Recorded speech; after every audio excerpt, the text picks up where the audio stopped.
Good morning, students. Today we are discussing chapter 35, the artist of the Gothic period from history of Western art. In this chapter of first module, we shall talk about the major artists of the Gothic period. As you know, Gothic period was a very long period spread across countries of European continent. The number of artists therefore shall be also a huge one. We have listed many of them in our content attachment of the site. However, we shall now learn only about the following major artists of the Gothic period. Cimabue, 1240 to 1302. Duccio, 1255 to 1319. Pietro Lorenzetti, 1280 to 1348. Ambrogio Lorenzetti, 1319 to 1348. Giotto, 1267 to 1337, and Simone Martini, 1285 to 1344. The objective of today's discussion is to understand and appreciate the role of individual artists and their contribution to Gothic period. Also, we should appreciate an artwork from artist's point of view. Let us first look at Cimabue. He belonged to Italy. He was the last great Italian artist in the Byzantine style who had dominated early medieval painting in Italy. Following are some of major works of Cimabue to understand how the artist was evolving his style. Fresco of New Testament scenes in the upper church of St. Francisco Assisi. Madonna enthroned with St. Francis. Maesta the Santa Trinita Madonna. Maesta was painted around 1280 for the main altar of church of Santa Trinita in Firenze and is housed in Louvre Museum of Paris, France. Maesta means majesty. The Virgin Mary sitting on a throne with Jesus on her lap. Cimabue's Madonna still shows the main traits of Byzantine style, a profusion of gold and an almost total absence of volume perspective. You might want to compare this one with those painted by Duccio and Giotto as a separate exercise. How precious, elaborated and refined is the throne where Virgin Mary is delicately sitting. Cimabue's style provides the firm foundation upon which rested the art of Giotto and Duccio in the 14th century. Although he was superseded in his own lifetime by these artists, both of whom he had influenced and perhaps trained. It is remarkable to note that Cimabue's great contemporary, Dante, put him at the forefront of Italian painters, and Giorgio Vasari also started writing his biography with the life of Cimabue. Vasari, in his lives of most eminent Indian painters, sculptors and architects, in 1550 begins his collection of biographies with the life of Cimabue. The art historiographers from the 14th century to the present have recognized the art and career of Cimabue as the dividing line between the old and the new pictorial traditions in the Western European art. Cimabue seems to have been among the first to return to a close observation of nature. Let us look at the picture 4, the four evangelists, painted between 1272 and 1302.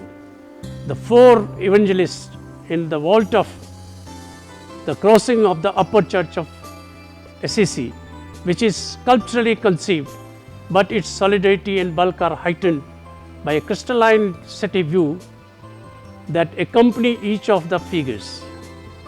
The view of Rome that accompanies St. Mark, for example, is not only one of the earliest recognizable views of the city, but is also one of the first in which the buildings seem solid and separated one from the other by a clearly defined space.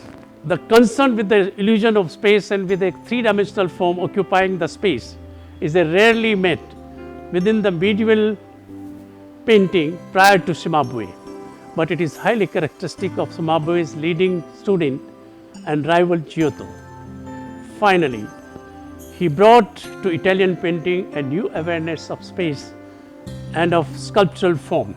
By his own personality and by his contribution to painting, he merits Vasari's characterization of him and the first painter of the modern times. Let us now turn to Duccio. His dates are 1255 to 1260. He was born in Siena, Tuscany. He influenced Simone Martini and the brothers Ambrogio and Pietro Lorenzetti, among others. The technique and subject of Duccio.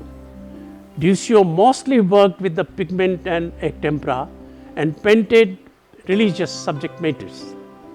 In Duccio's art and formality of the Italo-Byzantine tradition, strengthened by a clear understanding of its evolution from classical roots, is fused with the new spirituality of Gothic style. Here we see one of Duccio's famous painting, picture 7, Madonna Enthroned, 1308 to 1311, is painted in tempera and gold on a panel.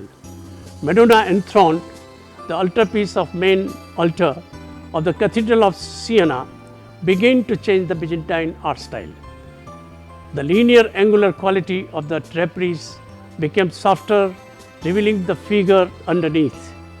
Faces, hands and bodies became more rounded in a three-dimensional treatment of space is little more evident.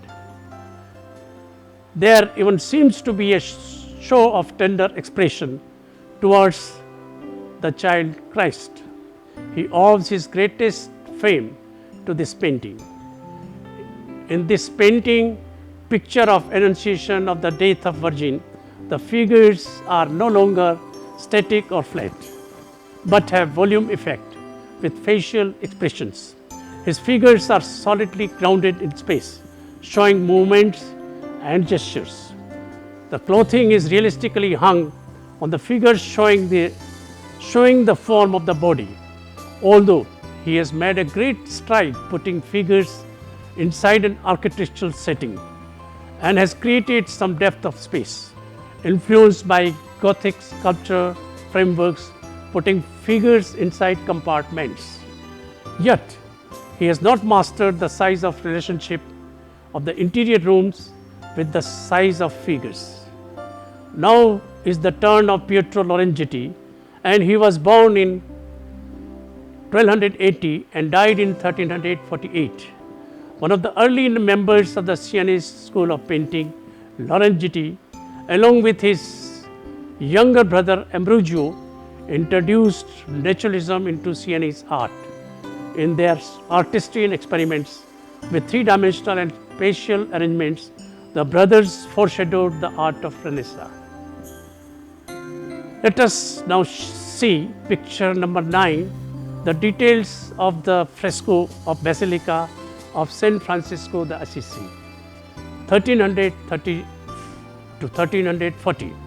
This masterwork is a fresco decoration of the lower church of Basilica of Saint Francisco de Assisi, where he painted a series of 17 large scenes depicting crucifixion, deposition from the cross, and entombment. The masked figures in these pieces display emotional interactions. Unlike many prior depictions which appeared to be iconic agglomerations, as if independent figures had been glued on to a surface with no compelling relationship to one another. The narrative influence of Giotto's frescoes in the Bardi and Ferrucci chapels in Santa Croce, Florence, and the Arena Chapel, Padua, can be seen in these and other works of the lower church by the Lorenzetti brothers and their contemporary competitor from Florence, Giotto. But also his followers, Bernardo Daddi and Mosco da Banco, seeded the Italian pictorial revolution that extracted figures from gilded either of Byzantine iconography into pictorial worlds of the towns, land and air. Sienese iconography, generally more mystical and fantastic than that of more naturalistic Florentines, sometimes resemble a modern surrealist landscape. Let us see now Last Supper of Assisi frescoes, painted in 1330 to 1340. Perhaps Lorenzetti's most ambitious work is the Passion fresco cycle in the left transept of the lower church of San Francisco in Assisi. These 17 well-preserved frescoes, the high point of his early career, show the influence of Giotto's monumentality, the impulse of Pisano, 13th century expressionism, and the teaching of. Now see picture number 11, Birth of Virgin triptych by Pietro Lorenzetti. Birth of Virgin was the third painting in a series completed for Sienese Cathedral, beginning with Duccio's Maesta, including Simone Martini's Annunciation. The use of spatial illusion, vertical columns and bed frame running parallel to the picture, vaulted ceilings adds dimension to the rooms. Depth is further generated in the left panel of the triptych as the viewer peers outside the waiting room to see nearby building. Duccio, Simone and Lorenzetti were all members of Sienese school. In contrast to Duccio's regal depiction of Virgin in the Maesta, Simone's Annunciation with a scene that appears supernatural.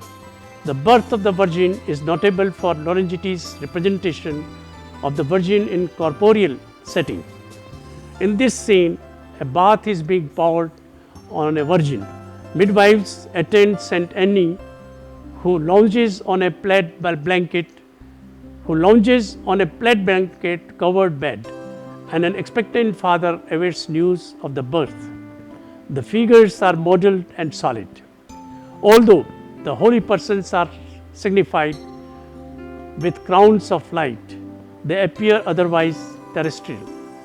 If not for their crown of light and Saint Anne's unnaturally large body, this painting could be interpreted as a genre painting depicting the everyday lives of the ordinary people. If one compares this intimate household scene, adorned with richly colored textiles, to the gold groundwork that creates an otherworldly effect in Simone's Annunciation, one quickly notices that Lorenzetti has created a more accessible Virgin. Perhaps one of the most extraordinary qualities of the birth of the Virgin is his use of spatial illusion. He creates a seamless architectural world with the integration of the frame and picture plane. The vertical columns and the bed frame running parallel to the picture plane creates a planar composition. In addition, Pietro's rendering of the vaulted ceiling adds dimension to the rooms and closes this intimate scene. Depth is further generated in the left panel of the triptych as the viewer peers outside the waiting room to see a nearby building. As Hyman affirms, Birth of the Virgin reads both as triptych as a deep and unified space, the most convincing interior space of the entire 14th century. Let us now look at Giotto, 1267 to 1337. He was an Italian painter and architect from Florentine. In the late Middle Ages, he generally considered the first in a line of great artists who contributed to the Italian Renaissance. Here we see magnified life statue of Giotto outside the Uffizi. Giotto may very well have been the first painter succeeding in creating unified compositions. There is unity between the figures and their surroundings, and unity among the figures interacting as they do through gesture and emotion. Let us look at the painting of the Scrovegni Chapel in Padua, the Arena Chapel. Giotto imbued his figures with personality, tried to give expression to their faces and bearing, as is clearly visible from his major work, the frescoes in the Scrovegni Chapel in Padua. Now we see picture 14, scenes from the life of Christ, Lamentation, the Mourning of Christ, painted between 1304 to 1306. Giotto chose to paint his subjects, the overwhelming majority of which were religious figures, in a solid and classicizing way, reminiscent of Arnolfo da Cambio. Indeed, his masterpiece, the Scrovegni Chapel, is evidence of as much. They are solidly three-dimensional, have faces and gestures that are based on close observation, and are clothed not in swirling formalized drapery, but in garments that hang naturally and have both form and weight. He also took bold steps in foreshortening and with having character face inwards, with their backs towards the observer, creating the illusion of space. The figures occupy compressed settings with naturalistic elements, often using forced perspective devices so that they resemble stage sets. This similarity is increased by Giotto's careful arrangement of figures in such a way that the viewer appears to have particular place and even an involvement in many of the scenes. As Giotto grew older, his subjects remained consistently religious in nature, but his style continued to mature. Toward the end of his life, he was commissioned to paint the Santa Croce chapels, became especially renowned during Renaissance times for Giotto's ingenious use of chiaroscuro and his masterful manipulation of perspective. Now we discuss the art of Simone Martini, 1285 to 1344, who was an important member of traditional Siena school of painting. According to Giorgio Vasari, in his Lives of the Artists, Martini had been a pupil of Giotto, but experts now think he was apprenticed with Duccio in 1255 to 1319, from whom he absorbed the technique of harmonizing color. He is especially noted for his Trecento experiments in using time for decorative purposes to such an extent that his mature works are almost abstract compositions. After being entrusted with the Maesta for Siena's town hall in 1315, Martini divided his time between the French kingdom of Naples, Pisa, Orvieto, Siena, Florence, and the papal court of Avignon. Martini's masterpieces also include Maesta 1315, Palazzo Pubblico Siena, fresco painting in Chapel of St. Martin, Assisi, Guidorcio Fogliano, fresco 1328, the Annunciation altarpiece 1313. He was also noted for his style of medieval manuscripts, illuminated. He collaborated on a number of Gothic illuminated manuscripts, becoming highly influential in his field. He is considered to be highly important contributor to pre-Renaissance painting 1300 to 1400 of the Europe. Let us now look at picture 15, Martini's painting the Annunciation with St. Margaret and St. Anselmus with his brother-in-law Lippo Memmi. It is wooden triptych painted in tempera and gold with a central panel of double size. He is considered as Martini's masterwork, one of the most outstanding works of Gothic painting. The work was originally painted for a side altar in Siena Cathedral. The Annunciation shows the Archangel Gabriel entering the house of the Virgin Mary to communicate her that she will soon bear a child. Jesus, whose name means the Savior. Gabriel holds an olive branch in his hand, a traditional symbol of peace, while pointing at the Holy Ghost dove with the other.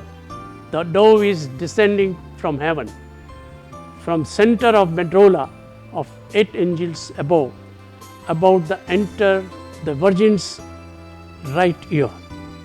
The Virgin sitting of the throne is portrayed at the moment that she is startled out of reading, reacting with the graceful and composed reluctance, looking surprised at the celestial messenger. Also, her dress has an arabesque-like pattern. At the sides, the 2 petal saints of the cathedral are separated by central scene of 2 decorated twisting columns. The background, completely gilt, has a vase of lilies, an allegory of purity, often associated to the Virgin Mary.